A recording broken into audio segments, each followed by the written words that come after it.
Bismillahirrahmanirrahim. Assalamualaikum warahmatullahi wabarakatuh. Perkenalkan, nama saya Rahmawiyah. Saya mengajar pendidikan agama Islam dan budi pekerti. Kelas 10 semua jurusan. Anak-anakku sekalian, sebelum mulai belajar, kita berdoa dengan membaca suratul Fatihah. Bismillahirrahmanirrahim. Alhamdulillahirabbil alamin. Ar-Rahmanir-Rahim, Maliki Yaumiddin, Iyyaka na'budu wa iyyaka nasta'in, Ihdinas siratal mustaqim, Siratal ladzina an'amta 'alaihim, Ghairil maghdubi 'alaihim waladdallin. Amin. Alhamdulillah, puji syukur kita panjatkan pada Allah Subhanahu wa taala. Pada hari ini kita bertemu dalam pembelajaran pendidikan agama dan budi pekerti. Dalam kesempatan kali ini, Ibu akan menyampaikan satu materi tentang kontrol diri, prasangka baik, dan persaudaraan. Yang mungkin kalau kita cermati, ini adalah merupakan hal yang biasa dalam diri dan kehidupan kita. Tapi kadang-kadang, apakah kita bisa kontrol diri? Apakah muncul juga dalam sikap kita prasangka baik? Dan kadang-kadang muncul juga rasa persaudaraan.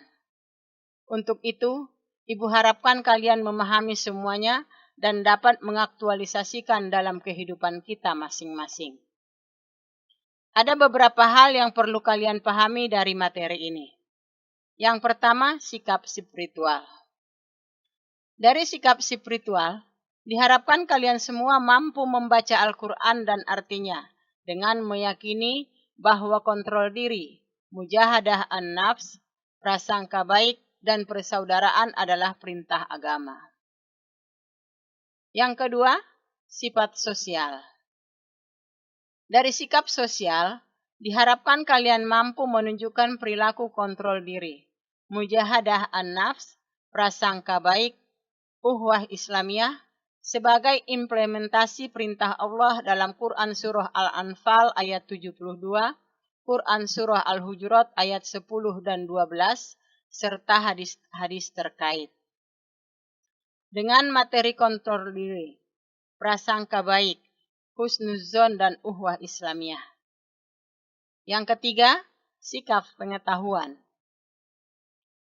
Diharapkan kalian semua bisa menganalisis dengan cermat Quran Surah Al-Anfal ayat 72, Quran Surah Al-Hujurat ayat 10 dan 12, serta hadis-hadis terkait tentang kontrol diri, prasangka baik, dan persaudaraan atau ukhuwah. Yang keempat, sikap keterampilan. Dari sikap keterampilan diharapkan kalian semua mampu menyajikan keterkaitan antara kualitas keimanan dengan kontrol diri, mujahadah an-nafs, uhwah Islamiyah sesuai dengan pesan Quran Surah Al-Anfal ayat 72, Quran Surah Al-Hujurat ayat 10 dan 12, serta hadis-hadis terkait. Itulah anak-anakku sekalian, hal-hal yang perlu kalian cermati dari materi yang akan Ibu sampaikan di dalam kesempatan ini.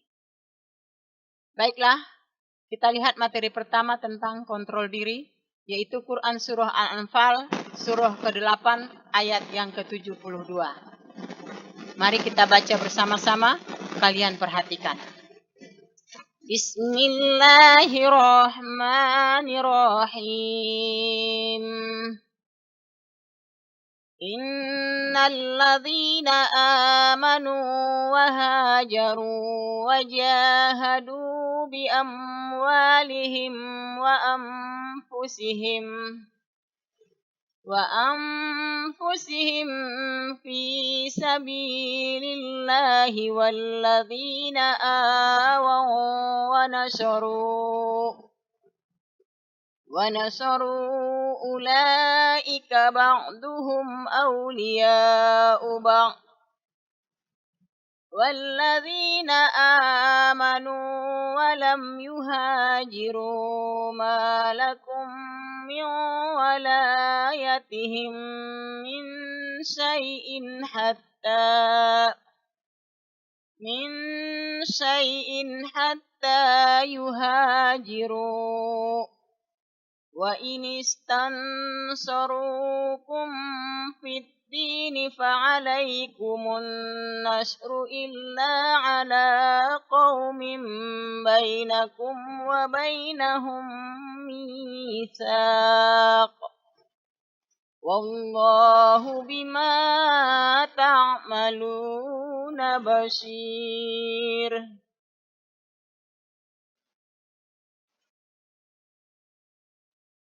Sesungguhnya orang-orang yang beriman dan berhijrah serta berjihad dengan harta dan jiwanya pada jalan Allah. Dan orang-orang yang memberi tempat kediaman dan pertolongan kepada orang-orang muhajirin. Mereka itu satu sama lain melindungi. Dan terhadap orang-orang yang beriman tetapi belum berhijrah, maka tidak ada kewajiban sedikit pun atasmu melindungi mereka sebelum mereka berhijrah. Akan tetapi, jika mereka meminta pertolongan kepadamu dalam urusan pembelaan agama, maka kamu wajib memberikan pertolongan, kecuali terhadap kaum yang telah ada perjanjian antara kamu dengan mereka. Dan Allah Maha melihat apa yang kamu kerjakan.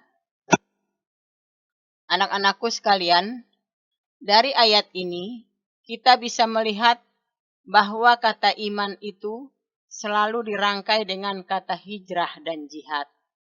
Ini menunjukkan bahwa hijrah dan jihad adalah landasannya iman kepada Allah Subhanahu wa taala. Jadi ketika orang melakukan hijrah, ketika orang melakukan jihad, baik jihad dengan harta dan jiwanya, itu dasarnya adalah karena Allah dan dasarnya adalah iman. Oleh sebab itu iman, hijrah dan jihad, dia selalu dirangkai dengan ayat yang ada dalam Al-Quran.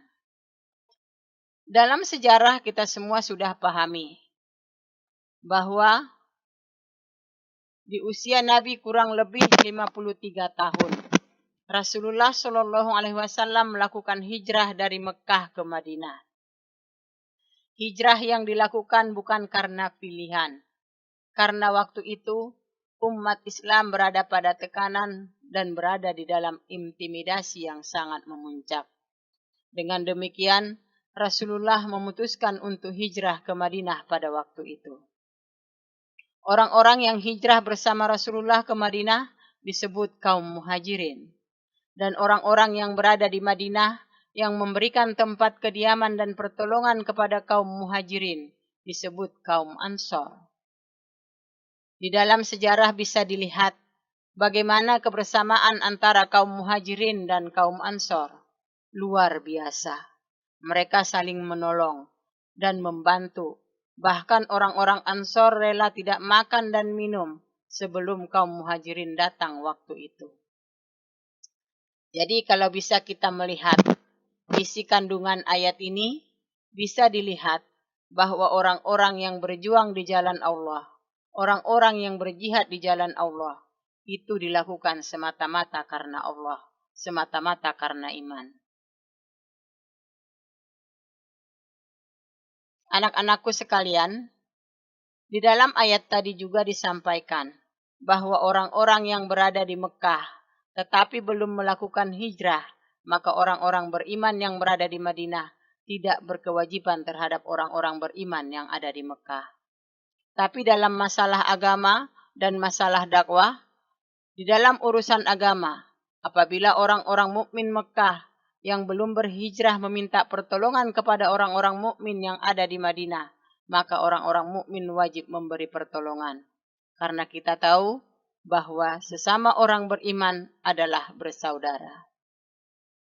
Anak-anakku sekalian, kontrol diri ini adalah sesuatu yang perlu ada dan berada dalam hidup dan kehidupan kita. Tujuannya tidak lain adalah supaya kita mendapatkan ketenangan dalam hidup, mendapatkan ketentraman di dalam hidup. Salah satu hal yang bisa membuat kita untuk melakukan kontrol diri. Islam mengajarkan kita untuk berpuasa misalnya.